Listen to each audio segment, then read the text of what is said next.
6వ అధ్యాయం. ఆయన అక్కడ నుండి బయలుదేరి స్వదేశమునకు రాగా ఆయన శిష్యులు ఆయనను వెంబడించిరి. విశ్రాంతి దినం వచ్చినప్పుడు ఆయన సమాజ మందిరములో బోధింపనారంభించెను. అనేకులు ఆయన బోధ విని ఆశ్చర్యపడి, ఈ సంగతులు ఇతనికి ఎక్కడ నుండి వచ్చెనో, ఇతనికి ఇయ్యబడిన ఈ జ్ఞానం ఎట్టిది, ఇతని చేతుల వలన ఇట్టి అద్భుతములు చేయబడుచున్నవి, ఇదేమి, ఇతడు మరియ కుమారుడు కాడా, ఇతడు యాకోబు, యోసే, యూదా, సీమోను అనువారి సహోదరుడగు వడ్లవాడు కాడా, ఇతని సోదరీమణులందరూ మనతోనున్నారు కారా అని చెప్పుకొనుచు ఆయన విషయమై అభ్యంతరపడిరి.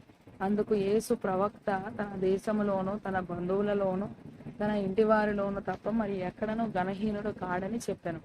అందువలన కొద్దిమంది రోగుల మీద చేతులుంచి వారిని స్వస్థపరచుట తప్ప మరి ఏ అద్భుతమును ఆయన అక్కడ చేయజాలకపోయాను. ఆయన వారి అవిశ్వాసమునకు ఆశ్చర్యపడెను. ఆయన చుట్టుపట్లనున్న గ్రామములు తిరుగుచు బోధించుచుండెను.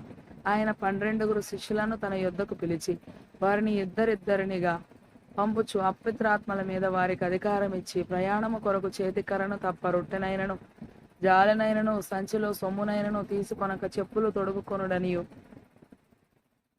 2 అంగీలు వేసుకొనవద్దనియు వారికి ఆజ్ఞాపించును. మరియు ఆయన వారితో ఇట్లనను, మీరెక్కడ ఒక ఇంట ప్రవేశించెదరో అక్కడ నుండి మీరు బయలుదేరు వరకు ఆ ఇంటనే బస చేయుడి.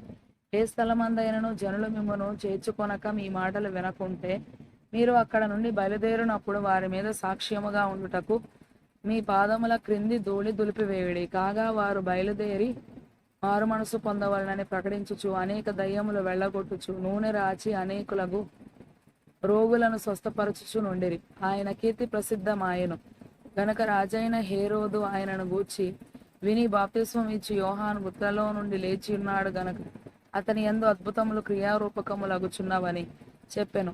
ఇతరులు ఈయన ఏలియా అనియు, మరికొందరు ఈయన ప్రవక్త అనియు, ప్రవక్తలలో ఒక్కని వలెనున్నాడనియు చెప్పుకొనుచుండిరి. అయితే హేరోదు విని, నేను తలగొట్టించిన యోహానే అతడు మృతులలో నుండి లేచి ఉన్నాడని చెప్పెను. హేరోదు తన సహోదరుడకు ఫిలిప్పు భార్య అయిన హేరోదియను పెండ్లి చేసుకొనినందున, యోహాను నీ సహోదరుని భార్యను చేర్చుకొనుట నీకు న్యాయము కాదని హేరోదుతో చెప్పెను గనక ఇతడు ఆమె నిమిత్తము యోహానును పట్టి తెప్పించి చెరసాలలో బంధించి ఉండెను. హేరోదియ అతని మీద పగపట్టి అతని చంపింపగోరెను గాని ఆమె చేత కాకపోయెను. ఎందుకనగా యోహాను నీతిమంతుడును పరిశుద్ధుడు నగు మనుషుడని హేరోదు ఎరిగి అతనికి భయపడి అతని కాపాడుచు వచ్చెను. మరియు అతని మాటలు వినినప్పుడు ఏమి చేయనో తోచకపోయినను సంతోషముతో వినుచుండెను. అయితే తగిన దినం ఒకటి వచ్చెను. ఎట్లనగా హేరోదు తన జనన దినోత్సవమందు తన ప్రధానులకును సహస్రాధిపతులకును గలిలయ దేశ ప్రముఖులకును విందు చేయించెను. అప్పుడు హేరోదియ కుమార్తె లోపలికి వచ్చి నాట్యమాడి హేరోదును అతనితో కూడా పంక్తిని కూర్చున్న వారిని సంతోషపరచెను. గనుక రాజు, నీకిష్టమైనది ఏదైనను నన్ను అడుగుము, నేను నీకిచ్చేదనని ఆ చిన్నదానితో చెప్పెను. మరియు నీవు నా రాజ్యంలో సగము మట్టుకు ఏమి అడిగినను నీకిచ్చేదనని అతడు ఆమెతో ఒట్టు పెట్టుకొనెను. గనుక ఆమె వెళ్ళి నేనేమి అడిగేదనని తన తల్లిని అడగగా, ఆమె బాప్తిస్మం ఇచ్చి యోహాను తల అడుగుమనెను.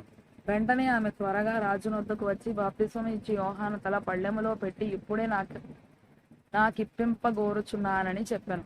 రాజు బహుగా దుఃఖపడిన గాని తాను పెట్టుకొనిన ఒట్టు నిమిత్తమును తనతో కూర్చుండి ఉన్న వారి నిమిత్తమును ఆమెకు ఈయను అననొల్లకపోయెను.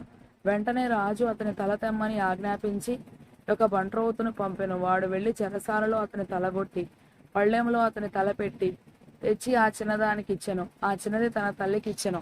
యోహాను శిష్యులు ఈ సంగతి విని వచ్చి శవమును ఎత్తుకొని పోయి సమాధిలో ఉంచిరి. అంతటా అపోస్తలులు యేసునొద్దకు కూడి వచ్చి తాము చేసినవన్నీయు బోధించినవన్నీయు ఆయనకు తెలియజేసిరి. అప్పుడు ఆయన, మీరు ఏకాంతముగా అరణ్య ప్రదేశమునకు వచ్చి కొంచెము సేపు అలసట తీర్చుకొనుడని చెప్పెను. ఏలయనగా అనేకులు వచ్చుచూ పోవచ్చు నుండినందున భోజనము చేయుటకైనను వారికి అవకాశము లేకపోయెను. కాగా వారు దోణి ఎక్కి అరణ్య ప్రదేశమునకు ఏకాంతముగా వెళ్ళిరి.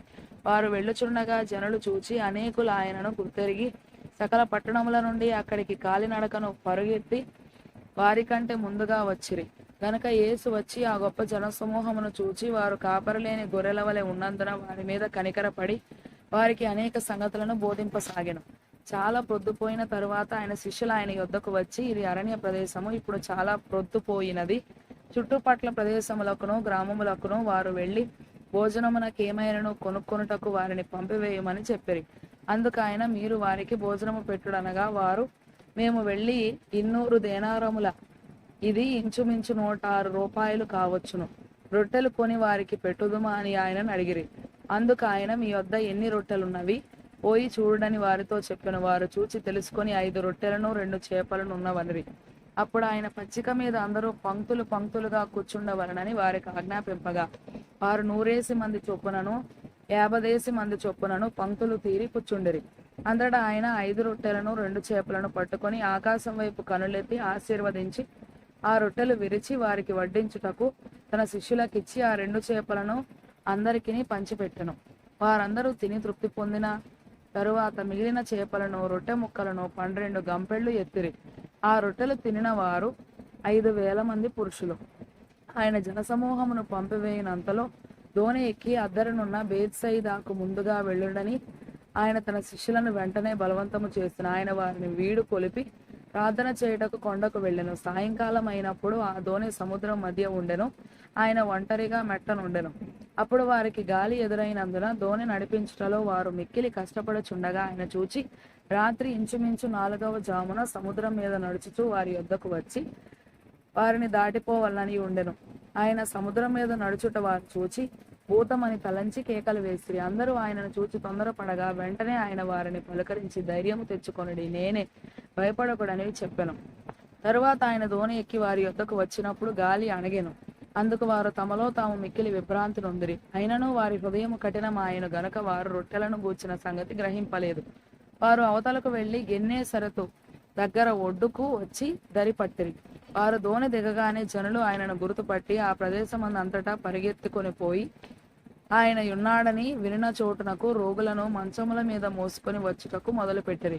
గ్రామములలోను పట్టణములలోను పల్లెటూళ్లలోను ఆయన ఎక్కడెక్కడ ప్రవేశించనో అక్కడి జనులు రోగులను సంత వీధులలో ఉంచి వారిని ఆయన వస్త్రపు చెంగు మాత్రం ముట్టనిమ్మని ఆయనను వేడుకొనుచుండిరి. ఆయనను ముట్టిన వారందరూ స్వస్థత నొందిరి.